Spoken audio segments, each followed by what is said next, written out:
अस्सलाम वालेकुम and welcome to the show. मेरा नाम है दुआ वसी और मैं हूँ वसी शाह।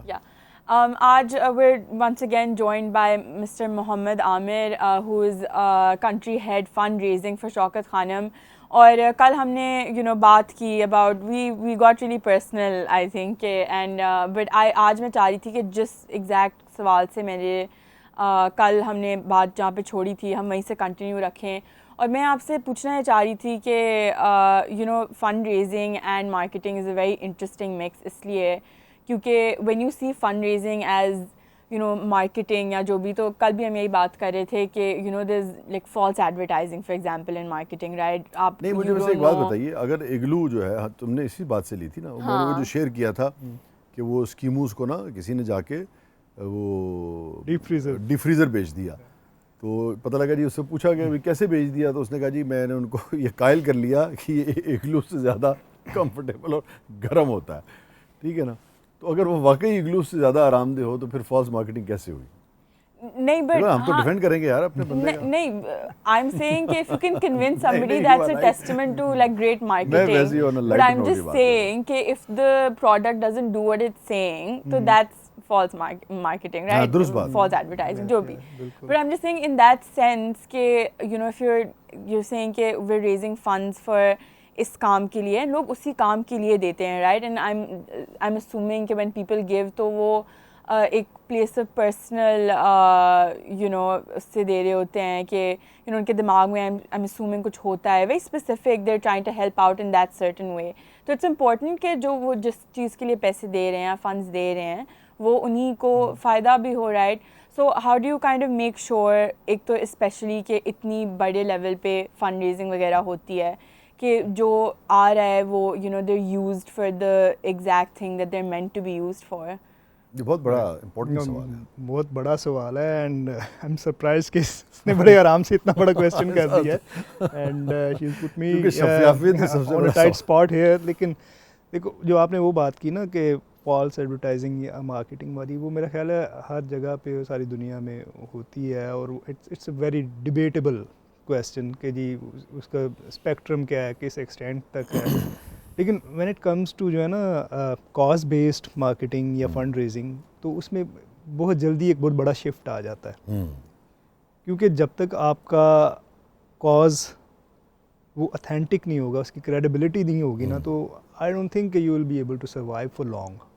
आप शॉर्ट रन में शायद कर जाएं, प्रोडक्ट में पता क्यों चल जाती है जी, प्रोडक्ट में इसलिए चल जाता है कि आप नाम बदल के फिर पैकिंग बदल के वही चीज़ फिर बेच देते हैं, कंज्यूमर माइट गेट जो है ना डिसाइडेड अगेन एंड अगेन, वो वाली चीज़ें। यहाँ पे तो ये प्राइस इतनी चीप होती है कि चॉइस ही कोई नहीं होती, ये भी है। So there are multiple factors. यहाँ पे ये है कि आपने एक दफ़ा किसी ने दे दिया और उसको पता लग गया कि ये कॉज जो है ये लेजिट नहीं था या जस्ट नहीं था या सही जगह इस्तेमाल नहीं हुआ, या मेरे जो सोच के मैंने दिया था इन्होंने वो नहीं किया, तो देन यू आर डन।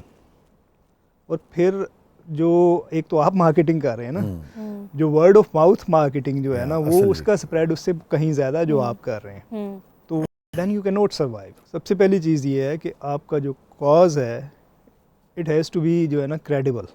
आप जिस चीज़ के लिए काम कर रहे हैं वो 100% लेजिटिमेट है, क्रेडिबल है, तो फिर ही आप किसी से बात कर सकेंगे, जाके मांग सकेंगे। देखिए, फंड रेजिंग क्या है, इट्स अबाउट आस्किंग, जो है ना, आस्किंग फॉर मनी। मैं आज आपसे आके अपनी ज़ात के लिए पैसे मांगूँ तो आप मुझे शायद 1 रुपया भी ना दें कि आपको नहीं, या मैं किसी से भी जाके कहूँगा जी मुझे दे दें, मैं इनका बड़ा अच्छा इस्तेमाल करूँगा, nobody will give me any money. And at the first place मैं किसी से मांग ही नहीं सकता ना फॉर माई सेल्फ, मैं क्यों मांगूंगा, ठीक है?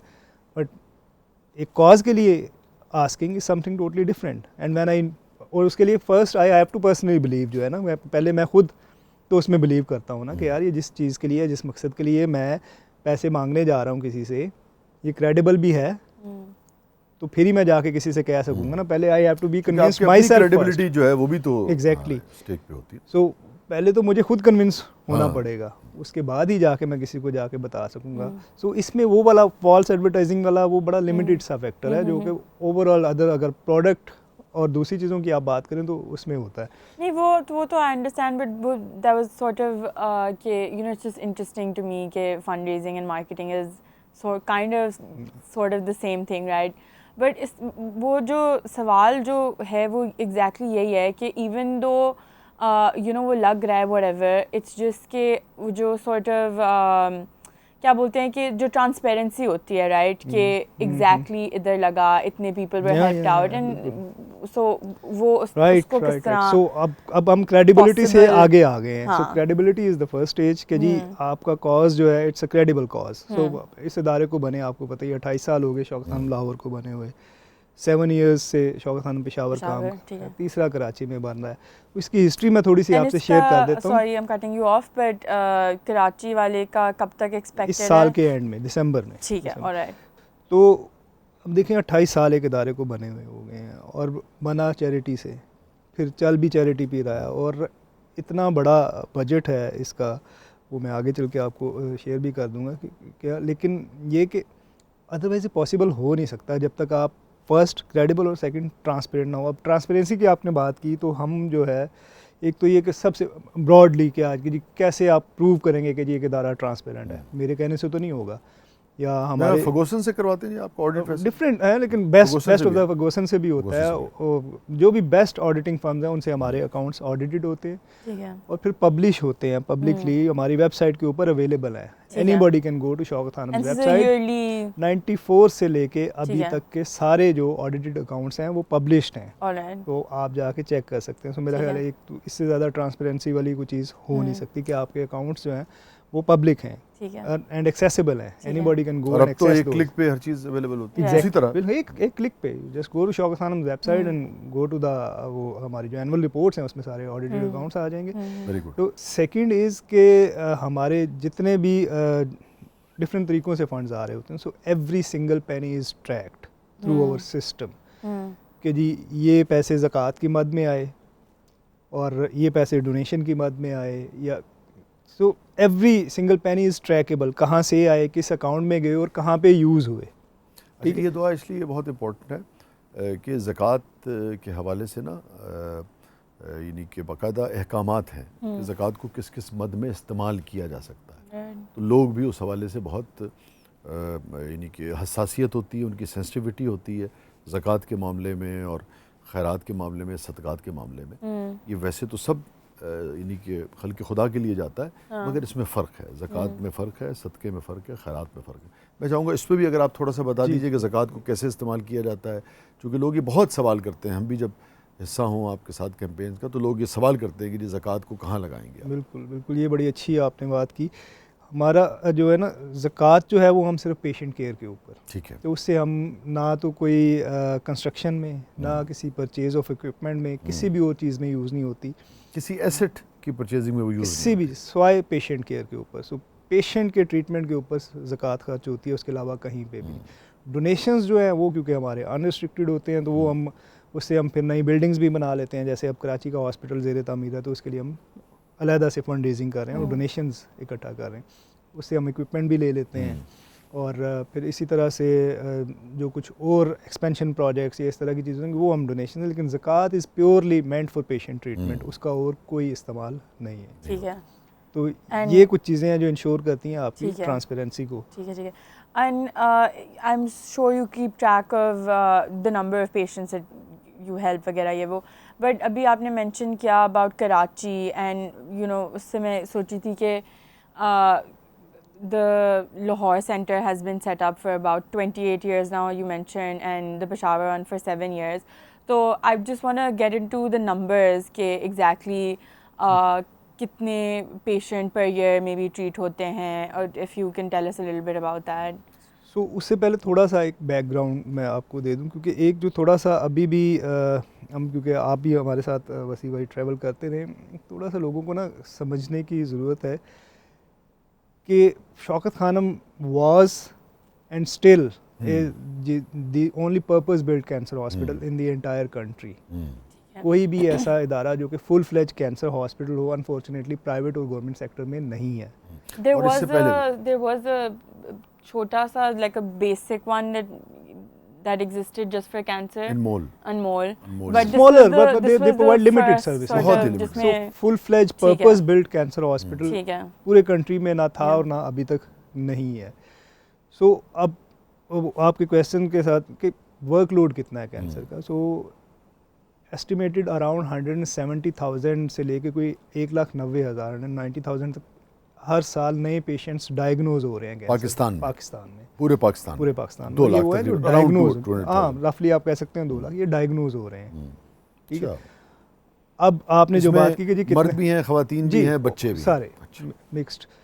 अब उसमें आपने जो बात की कि जी कितने हमले, बहुत बड़ा फिगर है ये। अब आबादी भी देखें ना, हमारी 22 करोड़ से ऊपर जा रही है उस हिसाब से, और हॉस्पिटल है कोई नहीं हमारे यहाँ, तो जनरल हेल्थ केयर नहीं है, जनरल हॉस्पिटल नहीं है, वो तो लेट अलोन कैंसर वाले 2 लाख खानदान हुए ना जी, फिर एग्जैक्टली 2 लाख खानदान, क्योंकि जिस फैमिली में कैंसर हो गया वो तो पूरी एक बंदे को भी हो गया, पूरी फैमिली इफेक्ट होती है। सो अभी जो आपने कहा ना कि जी एनुअली कितने लेते हैं, तो हमारी दोनों हॉस्पिटल्स लाहौर और कराची को मिला के जो न्यू पेशेंट्स इनटेक की कैपेसिटी दैट इज़ अराउंड 13,000 14,000 तक है दोनों की मिला के। ठीक है, उसमें रफली अगर कहें तो उसको अगर हम फर्दर ब्रेक डाउन करें तो 10,000 लाहौर होगा, 3,000 के करीब जो है वो पेशावर।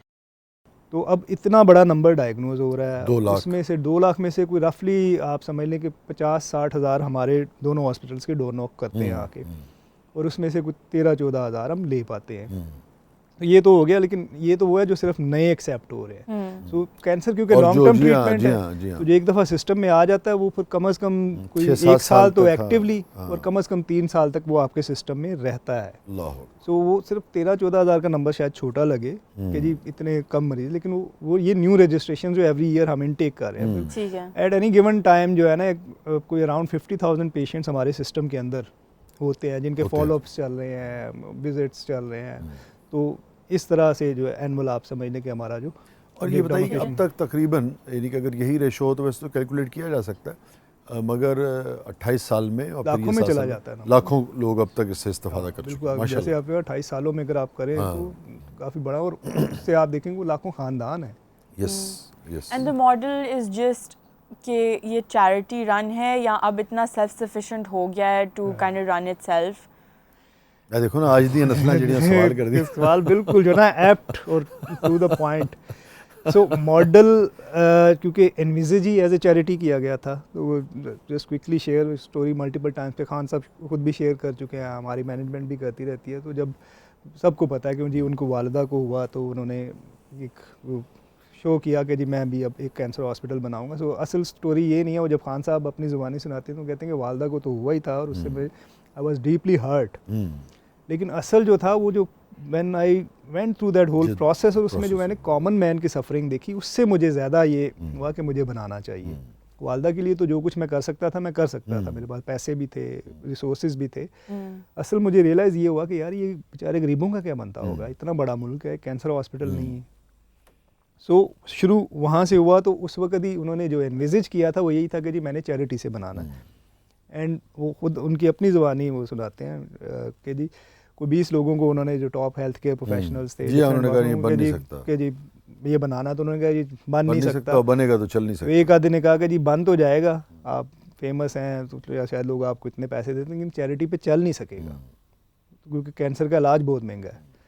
तो अल्हम्दुलिल्लाह 28 साल हो गए हैं, 7 साल पेशावर वाले के हो रहे हैं, बन भी गए दोनों और चल भी रहे हैं। सो मॉडल की आपने बात की, सो मॉडल अभी भी मोस्टली इज़ चैरिटी बेस्ड, लेकिन अब ये है कि हम काफ़ी हद तक सेल्फ सस्टेनेबल भी है। ठीक है। तो उसमें यह है कि क्योंकि हमारे तकरीबन अभी भी 75% of the patients are treated totally free, उनको हॉस्पिटल फुली सपोर्ट करता है फ्रॉम द डोनेशन ज़कात जो रेज़ होती है आप ही लोगों से।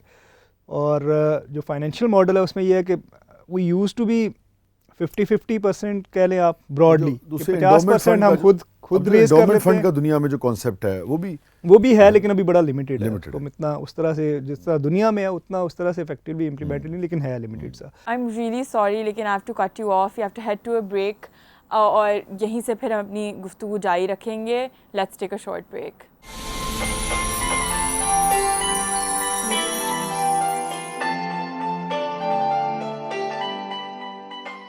Alright, welcome back to the show. We're in conversation with Mr. Mohammed Amir, who's country head fundraising for Shaukat Khanum. हम जो बात कर रहे थे, प्लीज़ आप कंटिन्यू करें। Answering your question कि 50% आप कह सकते हो रफली कि हम खुद जनरेट कर लेते हैं। वो कैसे कि वो जो हमारे लेबॉर्ट्री कलेक्शन सेंटर्स आपने देखा होगा पूरे मुल्क में हैं, तो वहाँ पे क्योंकि लोग प्राइवेटली टेस्ट कराते हैं because they need quality testing services, फिर हमारे डायग्नोस्टिक सेंटर्स, और फिर वो जो रफली कोई 20% जो हम पेइंग पेशेंट्स को ट्रीट कर रहे होते हैं ना, उनसे जो हमें रेवेन्यू जनरेट होता है। तो ये मिला के कोई हम रफली 40-50% हम खुद जनरेट करते हैं, और ये जो है ये वाला रेवेन्यू वो हमारी सैलरीज, अदर एक्सपेंसेस, इवेंट्स वगैरह उनके लिए यूज़ हो जाता है, और बाकी जो है वो फिर हमारा फंड रेजिंग के थ्रू। अच्छा, बट जो प्लीज अच्छा, and specifically I wanted to talk to you about कि जो फंक्शनिंग है of the Lahore unit and the one in Peshawar, आपको क्या लगता है कि in terms of quality of services वगैरह वो अक्रॉस द बोर्ड सेम रही है, या आपने कोई डिफरेंसेस वगैरह फील किए हैं, and if so what do you think are the reasons for it? अच्छा, इंटरेस्टिंगली जो है क्योंकि लाहौर वाला पहले बना और हम काफ़ी देर से उसको चला रहे थे, and then we decided to open up. This was 7 years ago. Yes, so हमने पेशावर में बनना तो वो उससे भी पहले शुरू हो गया था। 2010 में हमने उसकी ग्राउंड ब्रेकिंग की, 12 में कंस्ट्रक्शन शुरू हुई और 15 में इनॉग्रेशन हुई। लेकिन क्योंकि हम लाहौर से बहुत कुछ सीख चुके थे और शुरू से जो एम था और फोकस जो था वो था कि जी इंटरनेशनल स्टैंडर्ड्स को हमने एम करना है। तो जब आप इंटरनेशनल स्टैंडर्ड्स की बात करते हैं तो आपके ऑटोमेटिकली जो है ना वो सर्विस डिलीवरी और क्वालिटी कंट्रोल जो है ना वो आपके यूनिफॉर्म हो जाते हैं, और उसमें क्योंकि हम ऑलरेडी एक सर्टन लेवल अचीव कर चुके थे, तो पेशावर वाला जब खुला तो हमें सिर्फ रेप्लिकेट करना था। तो जो बेस्ट प्रैक्टिसेस हमने यहाँ से सीखी थी वो हमने वहाँ पे जाके इम्प्लीमेंट करनी थी। तो वो ट्रांजिशन हमारी रेदर स्मूथ रही, कोई उस तरह से कोई हमें इश्यूज आए नहीं, और मेरा ख्याल है कि अब हम क्योंकि आते जाते रहते हैं तो हमें कोई इतना फ़र्क फील नहीं होता। It's exact same standard of as for as जो ट्रीटमेंट है, क्वालिटी ऑफ केयर है, सर्विस डिलीवरी है, अदरवाइज भी अपार्ट फ्रॉम सारे फंक्शंस जो है वो सेम, क्लिनिकल और नॉन क्लिनिकल में भी। सो जो सफाई का मेयार आपको यहाँ नज़र आएगा वही आपको वहाँ नज़र आएगा, जो स्टाफ जिस तरह से यहाँ पे आपको बिहेव करता हुआ नज़र आएगा वहाँ पे भी उसी तरह से नज़र आएगा। थोड़ा सा जो कल्चरल डिफरेंसेस हैं दोज आर देयर, लेकिन क्योंकि आपकी प्रैक्टिसेस जो हैं वो ब्लैक एंड वाइट में हैं और आपने इन्फोर्स की हुई हैं थ्रू सिस्टम्स, तो वो जो है ना उसमें कोई इतना फ़र्क नहीं आता। So both our hospitals Lahore and Peshawar one are JCI accredited. JCI accredited means exactly what? So JCI जो है ना बेसिकली सारे सवालों का जवाब देता हूँ। हाँ बिल्कुल, नहीं that's a very good question, ये पता होना चाहिए। टू स्टार्ट विद, एक तो पाकिस्तान में बहुत लिमिटेड हॉस्पिटल्स हैं जो कि JCI accredited हैं। तो एक तो हमारे दोनों हॉस्पिटल शौकत खानम के लाहौर और पेशावर वाला, and then Aga Khan, and then the third one is Shifa hospital in Islamabad. So ये सिर्फ हैं। सो JCI है क्या? JCI basically is an accrediting institution जो कि US बेस्ड इदारा है जो हॉस्पिटल्स के जो है ना एक्रेडिटेशन करता है based on the certain set of standards. उनकी रिक्वायरमेंट्स होती हैं, उसके ऊपर वो आपको ऑडिट करते हैं, और जो हॉस्पिटल्स उनको पूरा करते हैं और एक्रेडिटेड हो जाते हैं JCI से, इसका इट मीन्स कि आप you are one of the best functioning hospitals. जैसे इंडस्ट्रीज के लिए वो ISO 9000 और ये सब, this is specially for the hospitals. अच्छा, and for this JCI approval sort of, इसके लिए वो क्या क्राइटेरिया एग्जैक्टली रखते हैं? What makes hospital or a public health institute? Right. So basically because I'm from the marketing side, तो हमारा direct तो उनसे वास्ता नहीं पड़ता, लेकिन दुआ में आई कैन टेल यू कि जब जो स्पेशली मेडिकल और जो कोरली एडमिनिस्ट्रेटिव फंक्शंस हैं जिनको एग्जैक्टली इस ऑडिट को कराना होता है ना, तो I can literally tell you कि उनकी नींदें उड़ी होती हैं, बल्कि नींदें हराम हुई होती हैं। सो टफ, इट्स रिगरस, और बड़ा ही उनका जो है ना एक सेट प्रोटोकॉल होता है। एक पूरी ह्यूज लिस्ट ऑफ जो है ना लॉन्ग लिस्ट ऑफ एक चेक लिस्ट है जिसके स्टार्टिंग फ्रॉम के जी आपका दरवाज़ा किधर को खुलेगा, और इमरजेंसी एग्जिट, और आपने कहाँ कहाँ पे कैसे बैठना, बेसिक कॉमन सेंस से शुरू होता है ये। It goes up to the board members के लेवल तक, जी बोर्ड कितना फ्रीक्वेंटली मिलता है, पॉलिसी मेकिंग कैसे होती है, और इस तरह से लेके एंड देन पेशेंट केयर और everything, patient to nurse ratio क्या है, रिस्पांस टाइम क्या है, ये सारी चीज़ें उसमें कवर होती हैं। So very rigorous, very extensive process.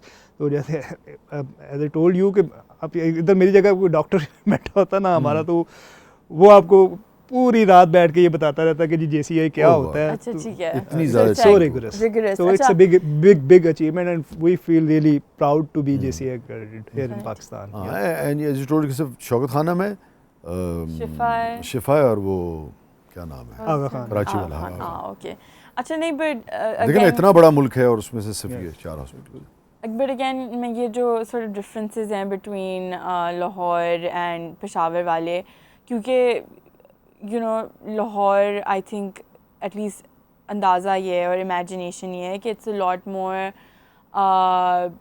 big city, क्या big city है, rich city है, so in terms of funds वगैरह जो generate होते हैं वो I'm assuming इधर से ज़्यादा होते होंगे, तो उनकी जो distribution होती है और allocation होती है वो equally ही होती है या what exactly, how does that work? So you are right कि फंड्स तो सबसे ज़्यादा लाहौर से जनरेट होते हैं और उसकी रीज़न भी वही, देखो स्टार्ट यहाँ से हुआ, सो लोगों ने शुरू से सपोर्ट किया, दे सॉर्ट ऑफ ओन जो है ना, एंड वो जो एक सेंस ऑफ ओनरशिप है ना, और कि जी हमारा हॉस्पिटल हमने बनाया, हमने चलाना भी है, तो फंड्स तो सबसे ज़्यादा लाहौर से ही इकट्ठे होते हैं। अब एलोकेशन जो है वो नीड बेस्ड है, तो पेशावर वाला ऑल्दो कि it's a full fledge cancer hospital, but still उसमें जो आप समझ लो कि सर्विस डिलीवरी जो है वो अभी लाहौर के कंपैरेटिवली स्टिल कम है। जैसे मैंने बताया कि हम यहाँ पे अगर 10,000 पेशेंट्स का इनटेक कर रहे हैं, 3,000 ले रहे हैं, तो ऑब्वियसली उसकी नीड्स भी उस हिसाब से कम है। ठीक है, तो उसमें हम ये नहीं देख रहे होते कि जी अगर पेशावर की रिक्वायरमेंट लेट्स से कि जी 2 बिलियन है एनुअली और वहाँ से 2 बिलियन रेज नहीं हो रहा, तो हम उसको 2 बिलियन नहीं देंगे, क्योंकि हमने तो दोनों ही चलाने हैं। तो वो जो, क्योंकि फंड रेजिंग जो है वो सेंट्रली हो रही होती है वो। अच्छा ये मुझे प्लीज़ आप ये मुकम्मल कर लीजिएगा, लेकिन मैं ये ज़रूर जानना चाहूँगा कि ये लोग आपसे कभी कहते हैं कि भाई इसको लाहौर वाले के लिए है, या बस आपको दे देते हैं और फिर कहते हैं कि ठीक है आप जहाँ भी कीजिए? अच्छा, मोस्ट ऑफ द टाइम वैसे भाई अनरिस्ट्रिक्टेड होता है, लोग कहते हैं कि जी हम काज को दे रहे हैं और गरीब मरीजों के लिए दे रहे हैं। मैं इसमें इसलिए जानना चाह रहा था कि खूबसूरत बात है ये बड़ी खूबसूरत बात है कि आप लाहौर बैठ के आप चैरिटी करते हैं और आपको इससे कोई गर्ज नहीं है कि वो पाकिस्तान के किस कोने में बन रहा है, या पेशावर से हमारे किसी पख्तून भाई ने दिया या सिंध से किसी ने दिया और वो कहता है कि भले आप इसको जहाँ मर्जी लगा दें। तो मैं कहना चाहता कि ये हमारी सोसाइटी का, जैसे आपके जवाब के बाद मैं अभी कह सकता हूँ कि ये खूबसूरत चेहरा है कि लोग ये नहीं सोचते कि अच्छा भी मैं जो दे रहा हूँ सिर्फ मेरे शहर में, वो इदारे को दे रहे हैं, इदारे को दे रहे हैं। कुछ लोगों का फिर इंटरेस्ट होता है कि जी नहीं ये पेशावर हॉस्पिटल के लिए ही आप दें, तो वो फिर हमारे पास ऑप्शन है, हम उसको बाइफर्केट। मगर आप कह रहे हैं मोस्टली लोग ये अच्छी बात है, यही है कि जी गरीब मरीजों के लिए जा रहा है और हम उसको करना चाह रहे हैं। अच्छा, और मुझे बताएं कि ये जो सुना है कि अफ़गानिस्तान से लोग भी आके अब जो है वो जो पेशावर वाला शौकत खाने में वहाँ पे इलाज के लिए आते हैं, सो उनके लिए भी कोई पूछताछ नहीं होती है, उन्हें भी उसी तरह ट्रीट किया जाता है, या क्या उसके लिए क्या अफ़गानिस्तान से काफ़ी पेशेंट्स आते हैं पेशावर वाले हॉस्पिटल में स्पेशली। अच्छा, उसमें ये है कि हमारा एक बड़ा यूनिवर्सल सा जो है ना एक्सेप्टेंस क्राइटेरिया, उसमें हम ये जो बेस्ड ऑन एथनिसिटी या जियोग्राफिक लोकेशंस के ऊपर बेस नहीं कर रहे होते, इट्स प्योरली मेडिकल। हम सिर्फ ये देखते हैं, अच्छा अगर आप I try to share that with you as well, अगर आप ओपनिंग की वीडियो देखें ना लाहौर हॉस्पिटल, उसमें खान साहब ने शुरू में पहले दिन जब हॉस्पिटल इनॉग्रेशन हो रही है, उन्होंने कहा था कि आपने ये नहीं देखना कि वो गाड़ी से आ रहा है या फटे हुए कपड़े पहन के आ रहा है, आपने सिर्फ ये देखना है कि एक इंसान आ रहा है अस्पताल में और आपने बस उसका इलाज करना है। इसलिए हम उस पर तो देखते ही नहीं है कि जी कौन कहाँ से आ रहा है क्या नहीं। अगर आपने उसके कपड़े ठीक ना देखे, अगर आपने देखा कि उसने फटे हुए कपड़े पहने हैं, अगर आपने देखा कि उसको अंग्रेजी नहीं बोलनी आती, आपने इसकी फिक्र नहीं करनी, आपने ये देखना है कि एक इंसान आया हॉस्पिटल के अंदर। हमारा जो हर हॉस्पिटल में जो है ना वो एक वॉक इन क्लिनिक है। नहीं वैसे इसमें देखिए ये इंसानियत तो यकीनन सबसे बड़ी खूबसूरत बात है, मगर ये सवाल नेशनलिटी का एक पैदा तो होता है ना, और मैं कहूँगा बहुत अच्छी बात है, चाहे कोई और नेशनल भी अगर है, मगर इंसान तो है ना। मगर यह है कि उस हवाले से आपका क्राइटेरिया नहीं है, कोई उस पर वो नहीं कि नेशनलिटी इशू नहीं है, सिर्फ अगर वो आया और वो काबिल इलाज है और जो आपका क्राइटेरिया है कि भाई स्टेज ऐसी हो तो ठीक है। So that's how it works. I'm sorry, but हमें अपने किचन सेगमेंट की तरफ जाना है, हम वहाँ से होके यहीं से हम अपनी कॉन्वर्सेशन जो है वो कंटिन्यू रखेंगे।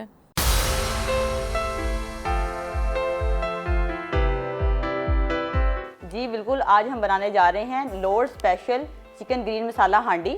जैसा कि आप जानते हैं कि रमज़ान में इफ्तार के टाइम पे कुछ चटपटा खाने को दिल चाह रहा होता है, तो अभी हम स्टार्ट कर रहे हैं लोअर स्पेशल चिकन ग्रीन हांडी। बिस्मिल्लाहिर्रहमानिर्रहीम। सबसे पहले हम इसमें ऑयल डालेंगे।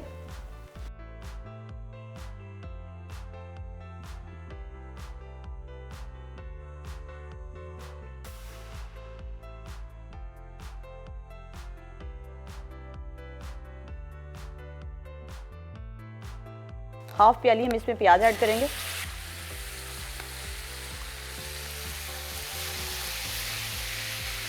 इसको हम हल्का सा फ्राई करेंगे।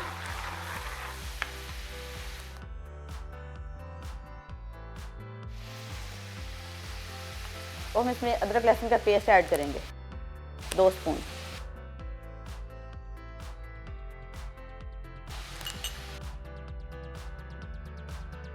तो हम हल्का सा फ्राई करेंगे।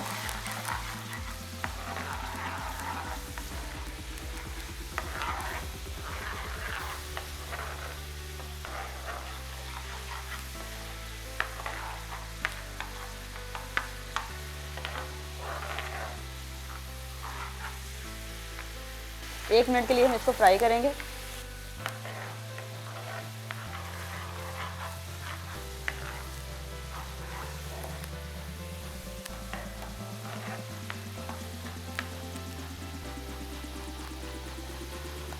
अब हम इसमें चिकन ऐड कर देंगे। चिकन बोनलेस हमने इसमें लिया है 400 ग्राम।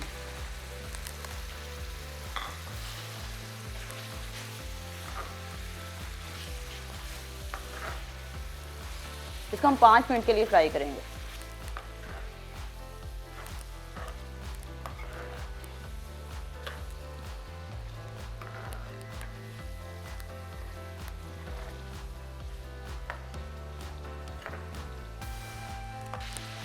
नाज़रीन, जैसे कि देखिए आप कितनी खूबसूरत सी शक्ल आ गई, अच्छी तरीके से भुन गया है।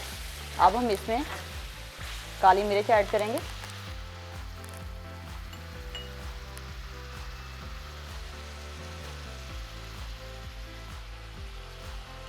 ये हम 1.5 स्पून ऐड करेंगे इसमें, 1.5 स्पून। और इसके बाद हम इसमें नमक ऐड करेंगे हस्बे ज़रूरत। कुछ ज़्यादा लाइक करते हैं, कुछ कम करते हैं, आप अपने हिसाब से इसको डाल सकते हैं।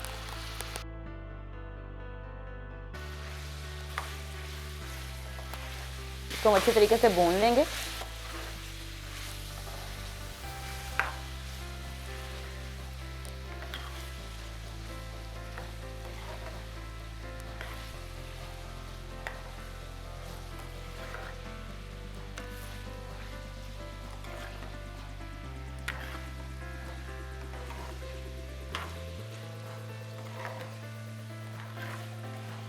आपने जस्ट 1 मिनट के लिए इसको फ्राई करना है।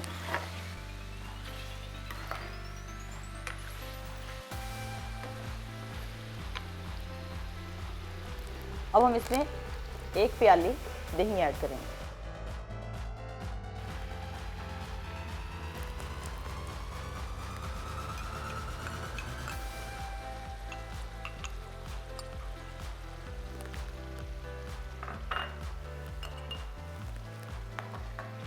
हम अच्छे से भून लेंगे।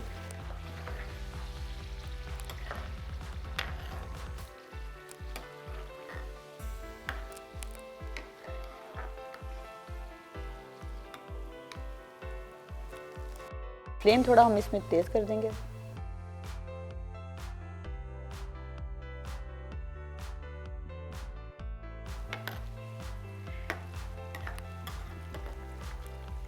नाज़रीन, इसको हम 5 मिनट के लिए पकने देंगे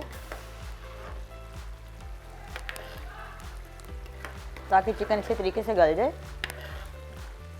आहिस्ता आहिस्ता स्पून हिलाते रहें।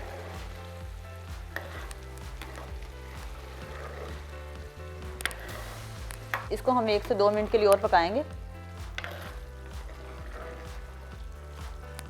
ये देखिए नाज़रीन, हमारा चिकन इस तरीके से गल गया। अब तो इसकी बड़ी अच्छी सी शक्ल तैयार हो गई है। अब इसमें हम मिंट सॉस ऐड कर देंगे। ये हम हाफ प्याली इसमें ऐड करेंगे।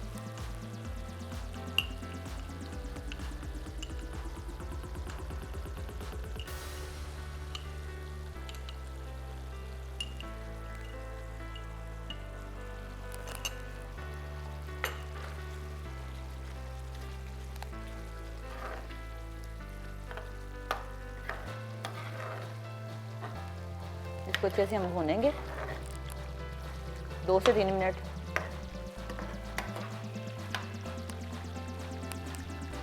अब हम इसमें गरम मसाला ऐड करेंगे, 1 टेबलस्पून ऐड करेंगे।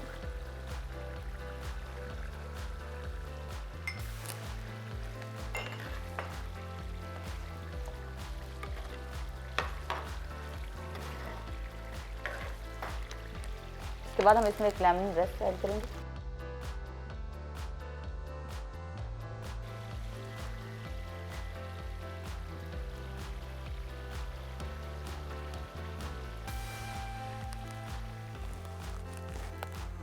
तो साइड पे कर देंगे।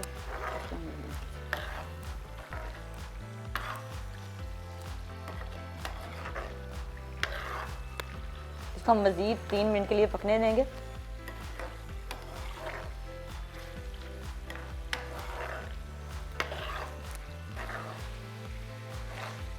जैसे कि आप देख रहे हैं इसकी कितनी खूबसूरत ग्रीन शक्ल जब वो तैयार हो गई है। आप लॉर्ड ऑफ फूड रेस्टोरेंट आएँ और इस कड़ी को एंजॉय करें। इफ्तार में आप आएँ। ये ऑलमोस्ट डन हो गई। अब इसमें लास्ट में इसमें क्रीम ऐड करेंगे।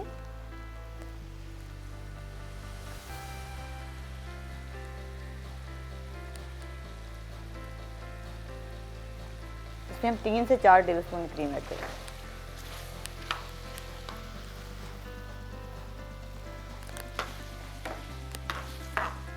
मज़ेदार सी क्रीमी लॉर्ड स्पेशल चिकन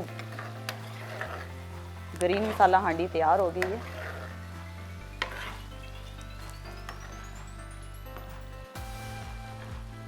अब हम डिश की फाइनल लुक की तरफ चलते हैं। डिश ऑलमोस्ट डन है।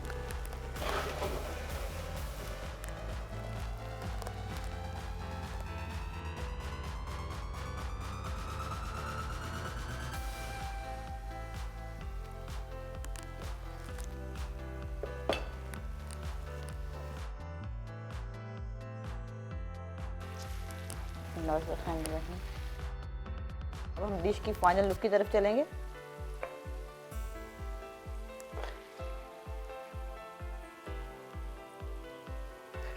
उम्मीद करती हूँ आपको ज़रूर ये रेसिपी ज़रूर पसंद आई होगी। अगर आपने लाइक की है तो ज़रूर आप Lord of food restaurant visit करें और इस रेसिपी से एंजॉय करें।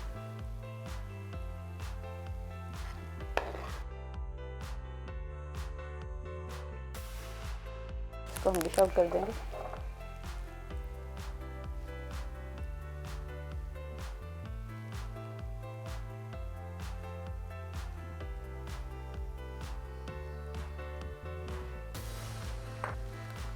बारीक कटी हुई अदरक हल्की सी,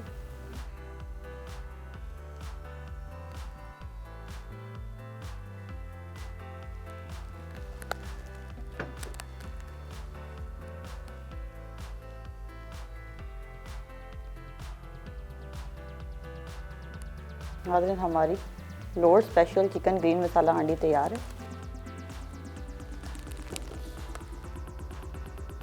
जी Lord special chicken green masala handi तैयार है। आपने रेसिपी की फाइनल लुक देख ली है। आप इसको इफ्तार में ज़रूर अपने घर में बनाएं। इंशाल्लाह आपकी फैमिली इंजॉय करेगी। आपकी फैमिली, आप फ्रेंड्स को इनवाइट करें। और अब चटपटा सा ज़्यादा आप लाइक करते हैं इफ्तार के टाइम पे, मूड इस तरह से होता है कि कुछ चटपटा सा हो, सारा दिन का इंसान भूखा होता है। तो आप इसको बनाएं और इंशाल्लाह आपकी फैमिली और आपके घर वाले इसको ज़रूर लाइक करेंगे।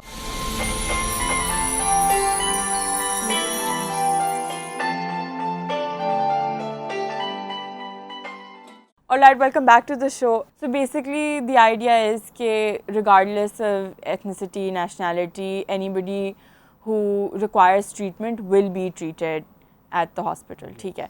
अच्छा, अब now I did wanna... अच्छा, मुझे अगर आप यहाँ इजाज़त दें थोड़ा सा। अच्छा, एक तो आमिर भाई एक चीज़ तो है ना जो आप अपनी मैनेजमेंट को भी पेश कर सकते हैं। जैसे आप देखिए कि भारत जो है वो बाकायदा इससे पैसा कमाता है। ये दुनिया में कारोबार भी है। अपने लोगों के लिए तो बिल्कुल एक अलग चीज़ है। और फिर उनमें से जो लोग साहिब सरवत हैं, वैसे देखें ना, ये अब हमारे यहाँ भी जैसे अब जो हम अपने पाकिस्तानियों से भी जो 20% 25% आप चार्ज करते हैं, वो इसीलिए है ना कि इवन वो भी अगर बाहर जाएँ तो मैं तो बहुत जानता हूँ सारे सिस्टम को, आपके लोगों से भी बहुत मिला हूँ, मरीज़ों से भी बहुत मिला हूँ, तो वो कहते हैं जी करोड़ा रुपया अच्छे अच्छे खाते पीते घराने कहते हैं कि जी हम बाहर जाके इलाज नहीं करा सकते थे, हमने थोड़ा सा पे किया यहाँ और हम इस काबिल हुए कि हमने वो, तो भी ज़मीन आसमान का फ़र्क है। तो अब ये क्या आपको नहीं लगता कि इस इदारे को इर्द गिर्द की जो हमारी जो नेशंस हैं उनको वहाँ मार्केट भी किया जा सकता है?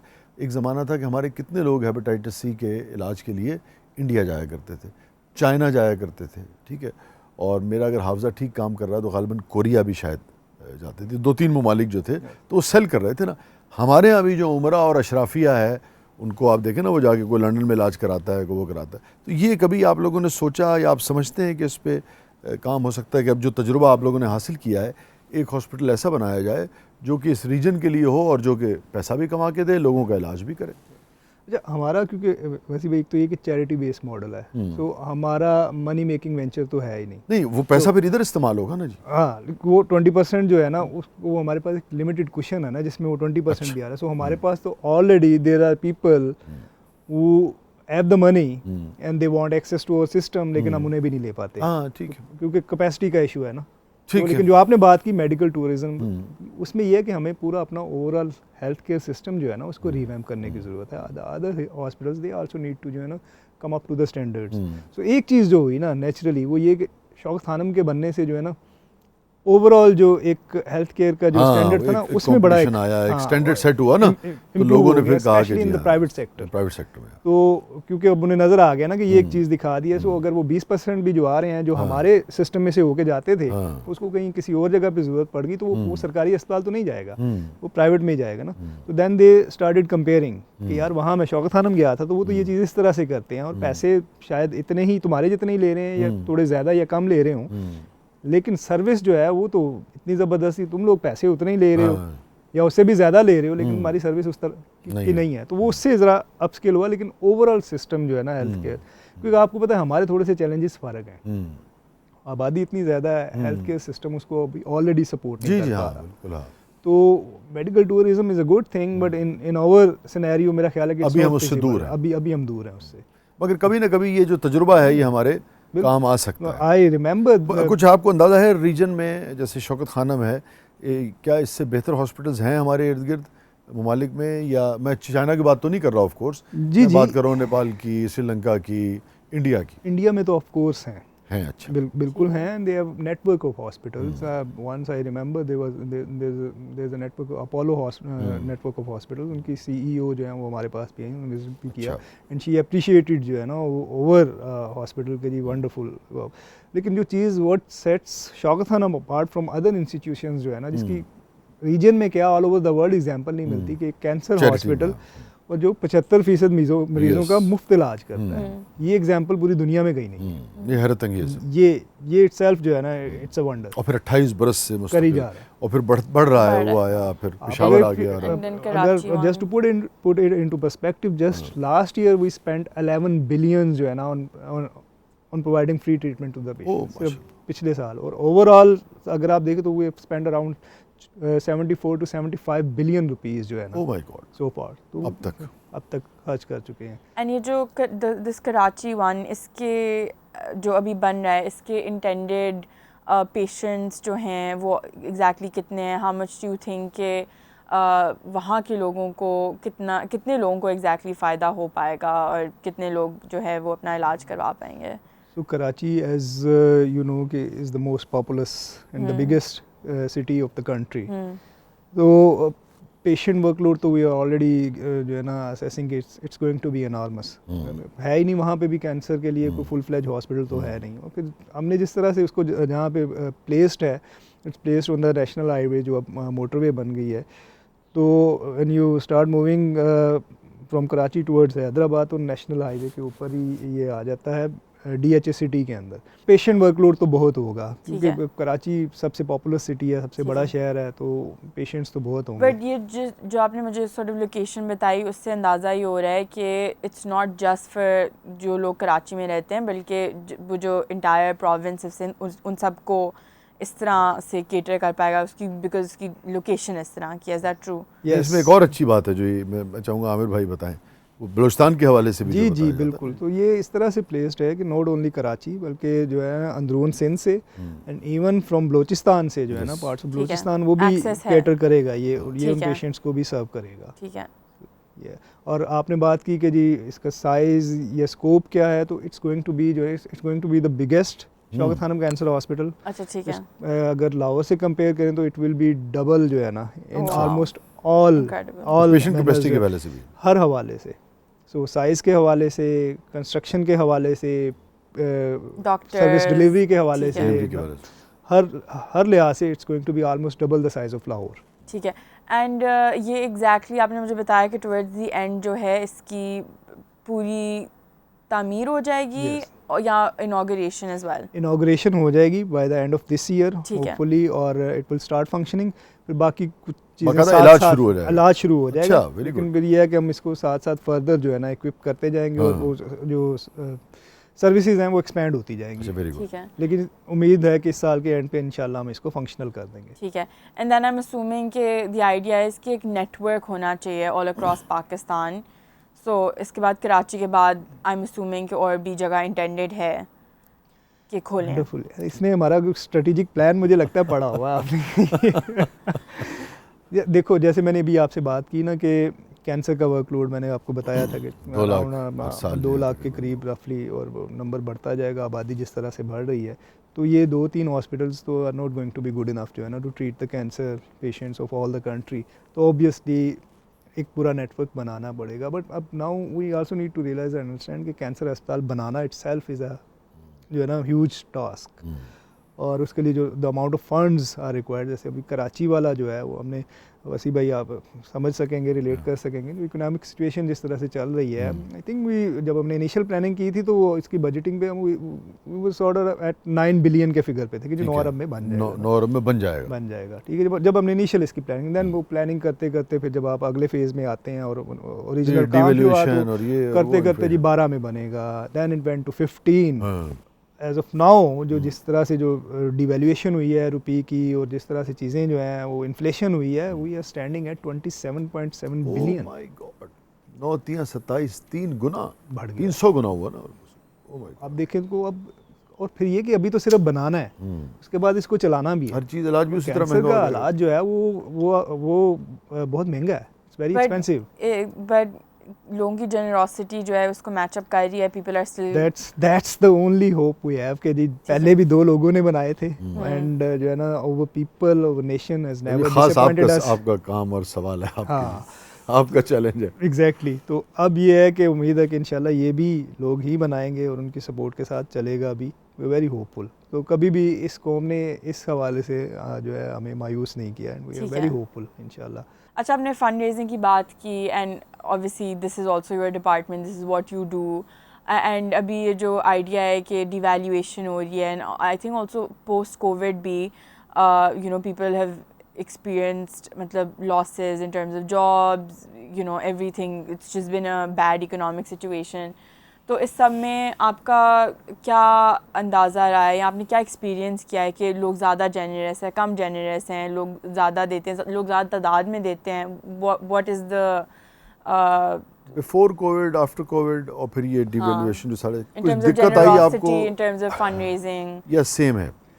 अच्छा, इंटरेस्टिंगली जो है ना वसी भाई, एक चीज़ जो है कि कोविड वाज चैलेंजिंग, जैसे for the rest of the world it was challenging, it came with its own set of challenges for us here in Pakistan as well, लेकिन उतना चैलेंजिंग नहीं था जितना अब हमें चैलेंजिंग लग रहा है। एग्जैक्टली। ये तो है ना, कोविड में हमें शुरू में वी वर एप्रीहेंसिव और हमने कुछ बजट्स को रिवाइज भी किया और देखते हुए रीएडजस्ट करना पड़ता है आपको सिचुएशन के, यार ये हालात हो गए। लेकिन देन वंस पीपल रियलाइज कि यार दिस इज़ अ नेचुरल जो है ना क्लैमिटी कह लें आप, क्लैमिटी तो नहीं है, इट वाज अ पैंडेमिक, वो उसी तरह की चीज़।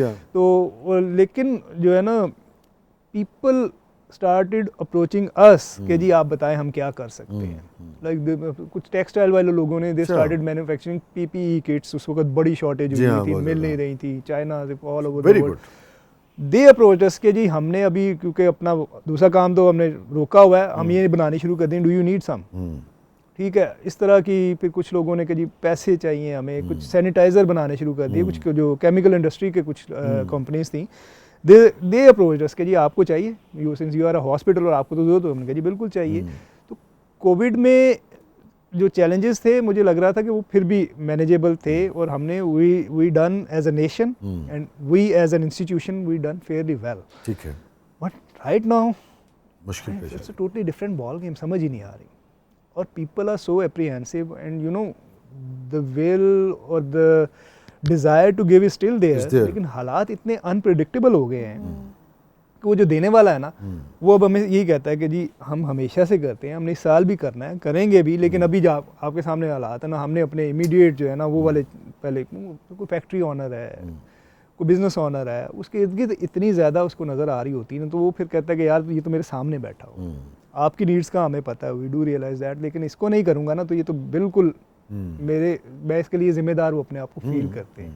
और मेरा अपना फिर काम भी कैसे चलेगा? और अब एक जो मैंने overall as a fund raiser जो मैंने नोट किया ना कि व्हेन एवर देयर इज, अब देखें ना Covid was a big thing in the rest of the world और हमारे यहाँ पे भी, लेकिन स्टिल उस तरह का फेस नहीं, लेकिन हमारे यहाँ पे जब पॉलिटिकल इंस्टेबिलिटी और ये वाली चीज़ आती है ना, उस पर जो बिजनेसमैन है ना और जो टॉप टियर है वो बड़ा एप्रीहेंसिव हो जाता है। देखिए, मैं जो आपकी बात बहुत खूबसूरत आपने बात की, आप असल में जो मैं समझ पाया हूँ आपकी बात को, आप ये कहना चाह रहे हैं कि पेंडेमिक क्या, क्लेमिटी क्या, कैटास्ट्रोफी क्या, किसी भी नौइयत के मसाइल से कौमें जो हैं वो निपट लेती हैं, मगर जो पॉलिटिकल इंस्टेबिलिटी होती है, जो आपस के इख्तलाफात होते हैं, अगर इस हद तक चले जाएँ तो फिर उसमें बहुत ज़्यादा बुरा होता है। ये लोगों को सुनने और सीखने और समझने वाली बात है। Exactly. सबको हमारी sooner we get out of this जो है ना, तो it will be better for the entire nation। भाई बस करें अभी, हाँ, this needs to be put to an end जो है, इसको आपको ख़त्म करने की ज़रूरत है, अदरवाइज हालात कोई इतने अच्छे नज़र नहीं आ रहे। अच्छा,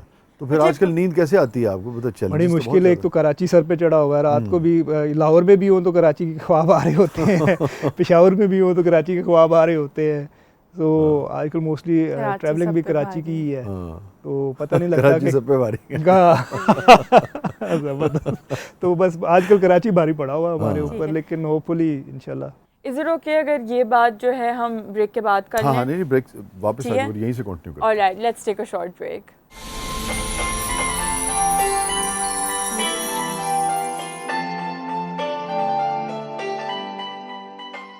Alright, welcome back to the show. We're in conversation with Mr. Mohammed Amir, who's country head fundraising for Shaukat Khanum.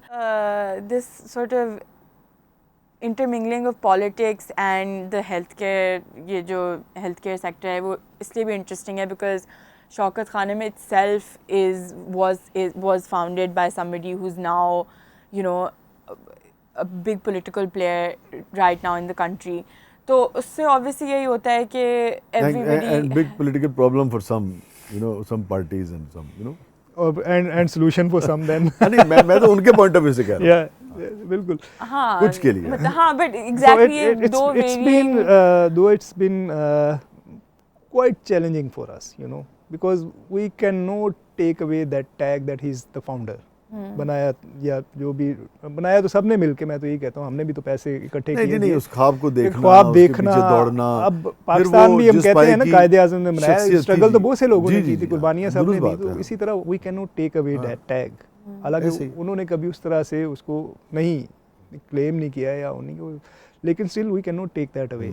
लेकिन उसकी वजह से जब इदारे की पॉलिटिकल विक्टिमाइजेशन होती है ना, इब्तदाई वो जो है, फिर वो शख्सियत इतनी बड़ी थी कि बहरहाल उसी के नाम पे, उसी की गिर्द ये सब, मेरा ख्याल है शायद और कोई फिर आज तक कोई बना भी नहीं सका ना, वैसे कोई और एग्जांपल भी नहीं है, तो उसको तो हमें मानना पड़ेगा। लेकिन उसकी बेस पे आप इदारे की जब पॉलिटिकल विक्टिमाइजेशन करते हैं ना, इतनी कि मेरा ख्याल है कि हमारे अंदर एक जो है ना, जिसे कहते हैं ह्यूमैनिटी या एथिक्स या मोरल्स प्रिवेल करने चाहिए कि यार इस इदारे को कम से कम। कितना सेक आया है ये सारे पॉलिटिकल। अच्छा, इंटरेस्टिंगली वसी भाई ये भी अगेन कि जब भी मैंने नोटिस किया है कि जब भी पॉलिटिकल विक्टिमाइजेशन या हिट करने की कोशिश की जाती है शौकत खानम को, तो मैंने देखा है कि पब्लिक जो है वो हिट करने वालों के खिलाफ रिएक्शन देती है। हाँ, एक आउटरेज आती है, और सिर्फ उन लोगों की नहीं जो पीटीआई के हमारे दोस्त हैं या जो पीटीआई के चाहने वाले हैं, जो लोग नून या दीगर भी चाहने वाले हैं, वो भी कहते हैं कि नहीं यार ये ना करें, क्योंकि हमारे तो बहुत सारे लोगों के खुद इलाज हुए हैं, हमने खुद देखे हैं। तो मेरा ख्याल है कि कोई भी सेंसिबल आदमी जो होगा ना, जो थोड़ी सी भी सेंस रखता है और चीज़ों को जिसे कहते हैं ना इंडिपेंडेंटली विदाउट बायस देख सकता है ना, वो बड़ा क्लियरली देख सकता है कि यार ये इदारा है, वो अपना काम कर रहा है, आप उसको इस तरह से मलाइन ना करें। और अब मेरा ख्याल है कि जो करते हैं या जिन्होंने अटेम्प्ट्स किए उनको भी इंडिपेंडेंट इदारे के तौर पे काम करते हैं, उनको भी रियलाइजेशन होगी। और हमने शुरू से वसी भाई एक डेलिब्रेटली ना अपना बड़ा ए पॉलिटिकल स्टांस है। सही कह रहे हैं आप देखें कि हमने, मेरा ख्याल है it's been almost 2 decades now, हमने खान साहब को अपनी किसी कैंपेन में नहीं, हमेशा कैंपेन का फेस हमारे पेशेंट्स होते हैं, बच्चे होते हैं, और वो ओरिजिनल पेशेंट्स, हम एक्टर्स भी नहीं यूज़ करते, ठीक है। और हम कोशिश करते हैं कि इसको अलहदा रखें। हमारा बड़ा शुरू से ही जो है ना एक बड़ा डिनर में वो शिरकत करते हैं, और उसमें भी पॉलिटिकल गुफ्तगू जो है मैंने देखा रमजान के दिनों में इफ्तार डिनर में, क्योंकि वो फिर एक डोनर्स की एंगेजमेंट, और उसमें भी मुझे याद नहीं पड़ता पॉलिटिकल गुफ्तगू कभी मैंने देखी। बिल्कुल, हम स्ट्रिक्टली उसको फोकस रखते हैं कि इदारे की वर्किंग की बात करें, उसके फ्यूचर प्लान्स की बात करें, तो फोकस उसी पे रखते हैं। बट आपको फिर भी फील होता है कि because of the whole political situation funding at least effect होती है? फंडिंग अफेक्ट नहीं होती, बल्कि कई दफ़ा तो हमें बेहतर इम्पैक्ट आया। लेकिन पता है क्या, लोगों के ज़हन में थोड़ा सा डाउट ज़रूर आ जाता है। फिर लोग पीपल स्टार्ट आस्किंग क्वेश्चन कि अच्छा ये जो बात वो कर रहे हैं ना, वही एक वसवसा जो है ना, वो इसीलिए वसी भाई कहा गया कि वसवसे ना डाल, तो वसवसा आपने डाल दिया ना, तो इवन द मोस्ट फेथफुल और द मोस्ट लॉयल जो डोनर है ना, उसके ज़हन में किसी टाइम ऐसी कोई चीज़ अटक गई तो फिर आपसे पूछता ज़रूर है कि जी अच्छा ये जो बात वो कह रहे हैं, खैर वैसे ही मुझे तो पता है आपका, लेकिन फिर भी मैंने कहा मैं पूछ लूँ, है तो नहीं। तो ये भी एक बिला जवाज ही एक आपने एक माज खोल दिया ना, वो अब आप कितने लोगों को वो जस्टिफिकेशंस देंगे या किस तरह से करेंगे। तो मेरा ख्याल उससे बेहतर है कि just let the institution, already health care का बुरा हाल है, इदारे है नहीं, कैंसर का मरीज बेचारा गरीब कहाँ पे जाए। वसी भाई SC का बनाक स्टोरीज देखते हम तो वहाँ पे है ना। तो उसके बाद जब इस तरह की बात होती है, यकीन करें ये नहीं कि मैं इस इदारे के लिए काम कर रहा हूँ, मैं अगर उसको साइड पे रख के भी बाहर खड़ा होकर इंडिपेंडेंट भी देखता हूँ तो यकीन करें दुख होता है। अब आप देखिए जो आप बात कर रहे हैं, वो पेशावर में हम इकट्ठे थे उस वक्त, वो मैं तो यानी कि हिल के रह गया। वो एक खातून आई और उनको मौका दिया गया, मौका क्या दिया गया, उनकी नवाजिश को उन्होंने वक्त निकाला, तो वो स्टेज पे आई। तो वो जो हमारे APS के का जो वाक़या हुआ था, उसमें जो बच्चे शहीद हुए थे, उनमें से एक की वो वालदा थी, शहीद बच्चे की वालदा थी। और जिस तरह से शौकत खानम ने उनका इलाज किया, और फिर जिस तरह से उन्होंने गुफ्तगू की वहाँ, यानी कि शौकत की वालदा थी, फिर उनको खुद कैंसर हो गया, 2 दफ़ा, एक दफ़ा हुआ कि और फिर रिलैप्स हो गया, और फिर दोबारा माशाल्लाह से वो सेहतयाब हैं। लेकिन जिस तरह से वाकई वो गुफ्तगू रुला देने वाली, वो तो बहुत ही, हाँ, तो जब इस तरह की स्टोरीज आप देखते हैं फिर आप कहते हैं यार, और बहुत बाशऊर खातून थी वो, शायद पढ़ाती थी, वो पढ़ाती भी हैं, पढ़ाती भी थी, और बहुत ही बाशऊर खातून थी वो। अगर बल्कि स्पीच अगर होगी तो हम उनकी वो है भी सकें। जी हाँ, मेरे पास वो बहुत ही वो है। और इस तरह की बेशुमार कहानी, आप एक मरीज़ देख लेना तो उसके पीछे कितनी ही कहानियाँ आपको नज़र आती हैं। वो कोई किसी का बेटा है, किसी का भाई है, किसी की वालदा है, किसी का वालिद है, पीछे क्या क्या उनके बैकग्राउंड में। मैं ये ज़रूर समझता हूँ कि देखिए जो जायज़ सवाल है ना, मसद विक्टिमाइजेशन और विंडिक्टिव हुए बग़ैर कि भाई आप, गवर्नमेंट ये कह सकती है कि भाई आप सिस्टम्स को और ज़्यादा बेहतर करें। सर हम हमेशा वॉलंटियर करते हैं कि कोई भी स्टैंडर्ड ले आए, किसी पे भी ले आए, we are the first ones to go through any sort of screening, any sort of audit. हम तो इसीलिए पहले वॉलंटरली अपनी वेबसाइट पे डाल देते हैं। जैसे होता है ना, हम ये हमारी सियासत में वो है कि जी इल्ज़ाम लगा देना, फलाना ने ये किया, फलाना ने, उस किस्म के इल्ज़ामात जो हैं वो जनाब इस किस्म के इदारे पर लगाना जो है, मैं समझता हूँ कि वो इट्स वेरी ट्रांसपेरेंट सिस्टम। और हम इसीलिए जो है ना, जस्ट टू अवॉइड सच जो है ना स्कैंडल्स, सिचुएशन, वॉलंटरली पहले ही अपना सारा कुछ ऑडिट करा के वेबसाइट पे डाल देते हैं कि भाई आप पहले देख तो लें, वेरीफाई तो कर लें, ठीक है। और फिर भी इफ़ यू हैव क्वेश्चंस तो वी आर हियर, आप हमसे पूछ सकते हैं, हम जवाब देंगे। खान साहब से आपकी कितनी मुलाकातें रही इस सारे अरसे में? खान साहब को शायद मेरा नाम भी नहीं पता होगा जितना हुआ है, लेकिन काफ़ी दफ़ा कुछ शेयर करें ना खान साहब की कोई पर्सनल बात, कोई अपना नहीं, मैं उसके पर्सनल नहीं मैंने कहा जी वो बात तो मेरा, क्योंकि पर्सनल तो नहीं है, वर्क रिलेटेड क्या तजुर्बा रहा, नेचुरली वो आते होंगे, वर्क रिलेटेड रहा, शेयर की उन्होंने, क्या आपका ये नहीं कि सो मोस्टली तो इंटरेक्शन, कोई बात जो PTI वालों को या नून लीग वालों किसी को खुश कर सके, कुछ कोई ऐसी बात, कोई मजे की बात?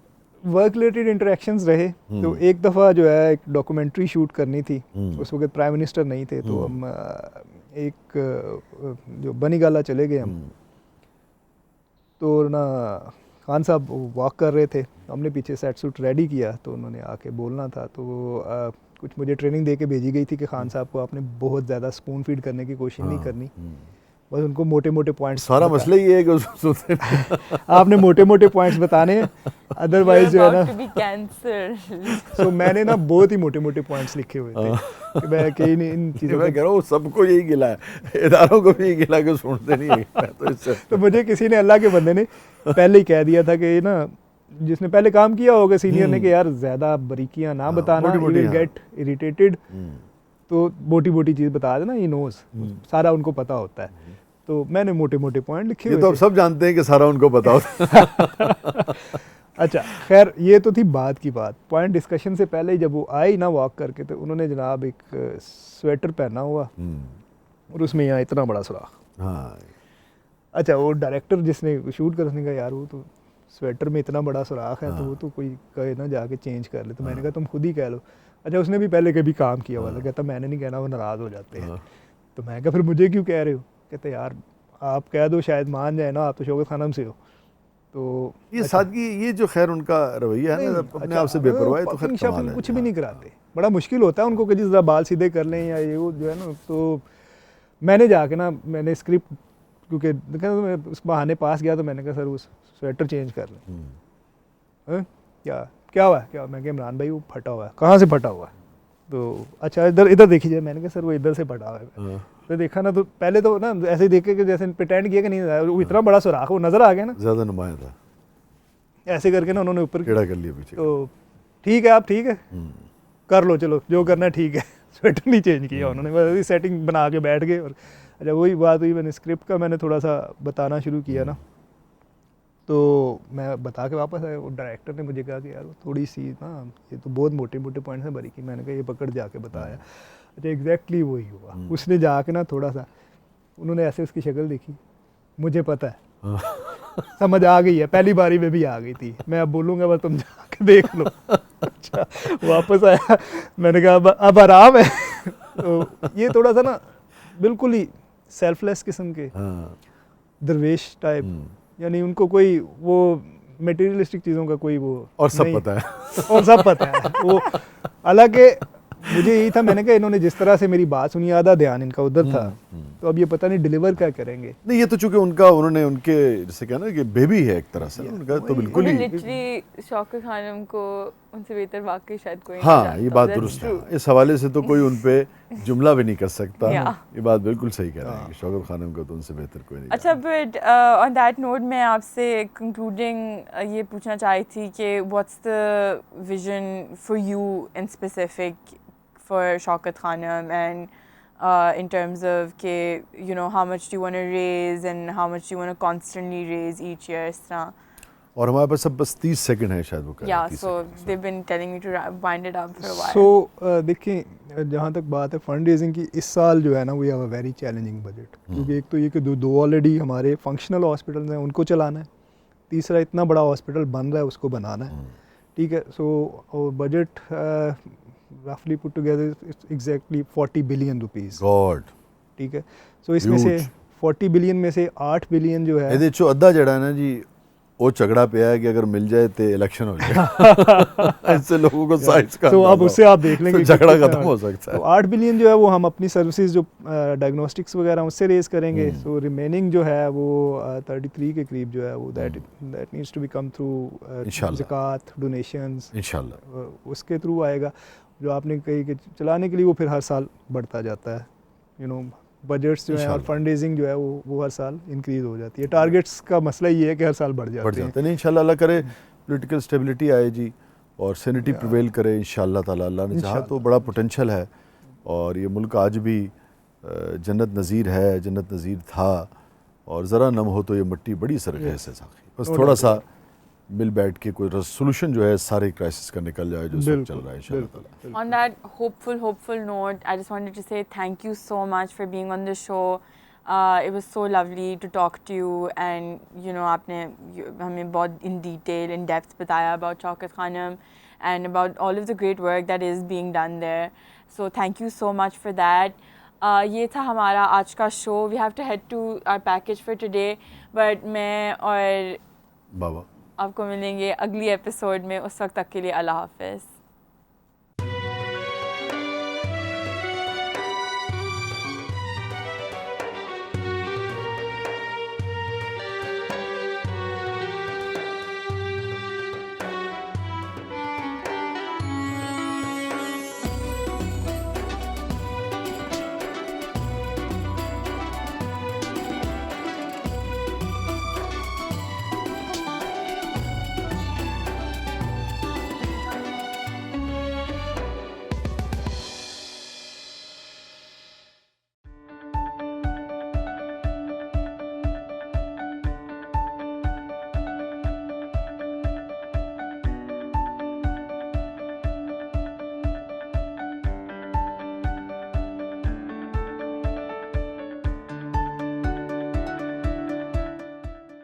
यूरोप और एशिया के दो बड़े आज़मों के दरमियान वाक़े कज़ाकिस्तान को एक स्ट्रेटेजिक और मुनफरद मकाम हासिल है, जिसकी वजह से इस मुल्क को सियासी, मुआशी और तजारती और सकाफती अहमियत हासिल है. जोग्राफियाई लिहाज से दुनिया का नवा बड़ा मुल्क और इस्लामी दुनिया का सबसे बड़ा मुल्क होने के नाते इस मुल्क का जोग्राफिया बहुत मुतनव्वो है. इसके अंदर बेशुमार दरिया और हजारों झीलें हैं. सबसे बड़ी झील बहराए अराल है.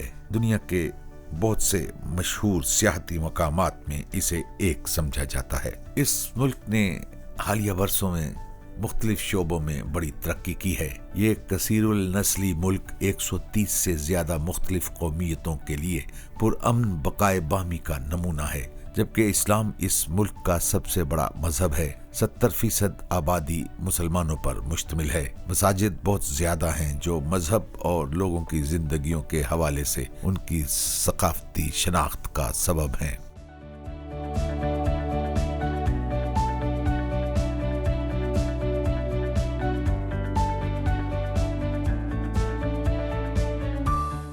इसके स्ट्रेटेजिक महल्ले वक़ू ने इसकी तारीख, इसके हाल और यकीनी तौर पर इसके मुस्तकबिल पर बड़ा गहरा असर छोड़ा है. कदीम शाहराए रेशम की वजह से इस मुल्क को तिजारत और कारोबार में भी अहम किरदार और तरक्की मिली है.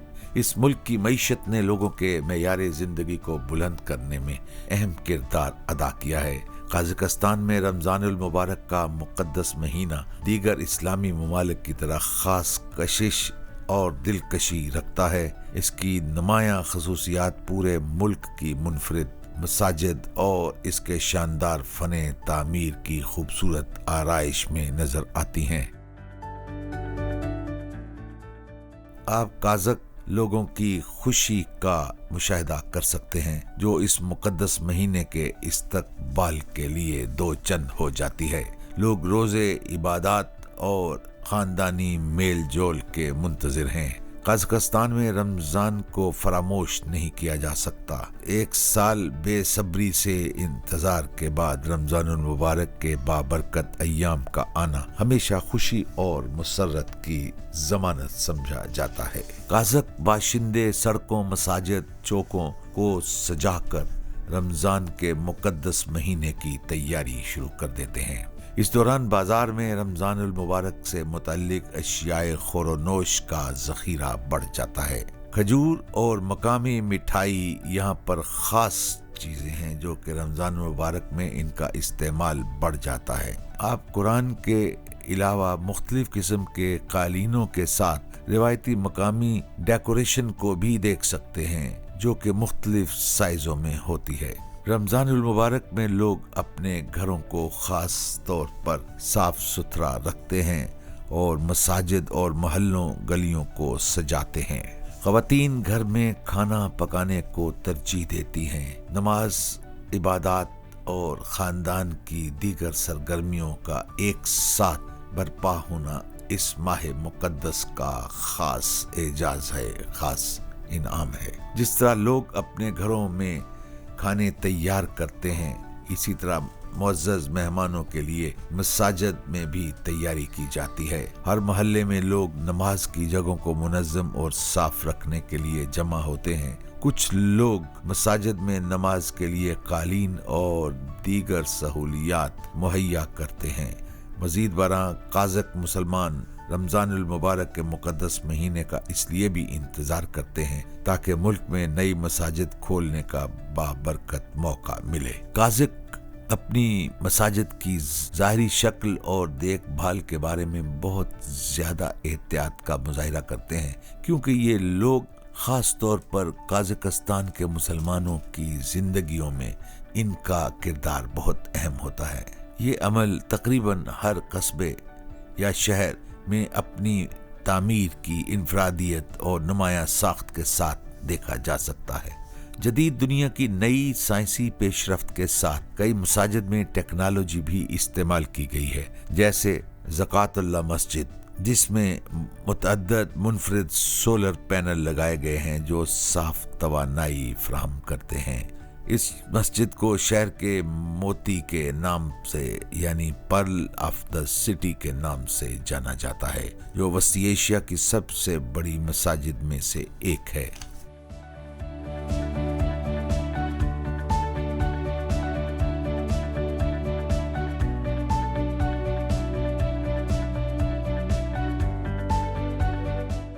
रमज़ान के मुक़द्दस महीने में काज़किस्तान में अज़ाने मग़रिब से पहले लोग मसाजिद की तरफ रुजू करते हैं। मुसलमानों के लिए, रोज़ादारों और इबादत गुजारों के लिए ये वक्त बहुत अहम होता है। सड़क पर रश कम होना शुरू हो जाता है, हर कोई घर को लौटता है, घरों में पकवान बनाए जाते हैं, कुरान पाक की आयात तलावत की जाती हैं। माह मुक़द्दस के अहया में काज़किस्तान के रिवाजों में से एक रिवाज ये भी है कि कुछ ख़ानदानों का एक दूसरे को सहरी की दावतें देते हैं, जिसमें मुख्तलिफ ख़ानदान के अरकान और दोस्त अहबाब शिरकत करते हैं। रमज़ानुल मुबारक की ये रिवायत आज तक बहाल है और ये मुसलमान ख़ानदानों और मुस्लिम कम्युनिटी के दरमियान ताल्लुक़ को मजबूत करती है। काज़किस्तान में लोगों का मामूल यह है कि लोग रोज़ा खजूर और पानी के साथ अफ्तार करते हैं। मशहूर पकवानों में से एक प्याला है जिसमें चावल और गरीदार मेवे के साथ तैयार किए जाने वाले गोश्त के टुकड़े होते हैं। एक और डिश पोशमार्क यानी 5 उंगलियां और ये भेड़ या घोड़े के गोश्त से बनती है, जिसे यहाँ के लोग बहुत पसंद करते हैं। मकामी तौर पर एक मकामी आटे के साथ तैयार किया हुआ अतालवी पास्ता से मिलती जुलती एक डिश यहाँ पर बहुत मकबूल है, जो कि ईद के दिन और दीगर तकरीबात में भी तैयार की जाती है। लोग अपना वक्त दिन भर के कामों में और इबादत में सर्फ करते हैं। कुरान खानी के मुकाबले मुनक़िद होते हैं, जिनमें अक्सर का एहतमाम काज़क वज़ारत मजहबी उमूर के ज़रिए किया जाता है। इन मुकाबलों में शरीक होने वालों को मुख्तलिफ कीमती इनामात दिए जाते हैं। खैराती इदारों के साथ इज्तिमाई कामों में एहतमाम किया जाता है कि यतीम खानों और बुजुर्गों की देखभाल करने वाले इदारों का दौरा किया जाए। उन यतीमों और बुजुर्गों के साथ रमज़ान के मुक़द्दस महीने की खुशियों को बांटा जाए, जिसके लिए उन्हें तोहफ़े पेश किए जाते हैं। ये खैराती काम मुल्क भर में होते हैं और इनका आगाज़ इज्तिमाई दावतों और रमज़ान की अवामी मेज़ों से होता है, जो आम तौर पर काज़किस्तान के इर्द गिर्द की मसाजिद के करीब शहर के चौकों में सजाई जाती हैं। हर उम्र के लोग इन इज्तिमात में शरीक होते हैं, जो कम्युनिटी के दरमियान इत्तेहाद और मेहरबानी की अक्कासी करते हैं।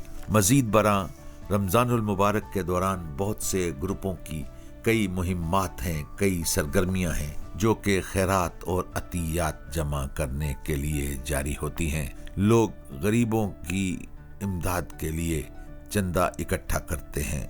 मुतअद्दिद अवामी क्लिनिक मुनक़िद किए जाते हैं, जो ज़रूरतमंद मरीजों को सेहत की बुनियादी देखभाल के इंतज़ामात फराहम करते हैं।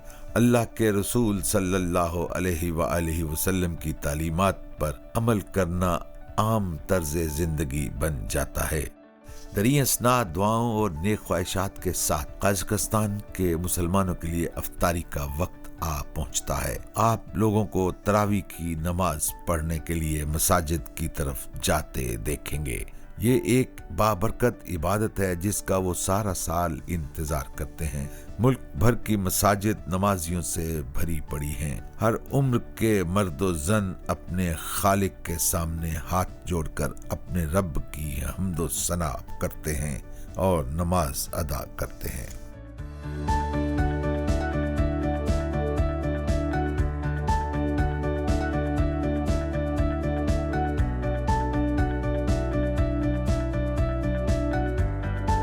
लीजिए, रमजान के आखिरी अशरे में आ गए हम लोग। ईद की तैयारियां जारी हैं। लोग बाजारों का रुख कर रहे हैं। नौजवान और बूढ़े घरेलू सामान और ग्रोसरी के साथ कुछ तोहफे भी खरीदते हैं। नए कपड़े खरीदने की तैयारी में गलियों दुकानों पर हुजूम होता है।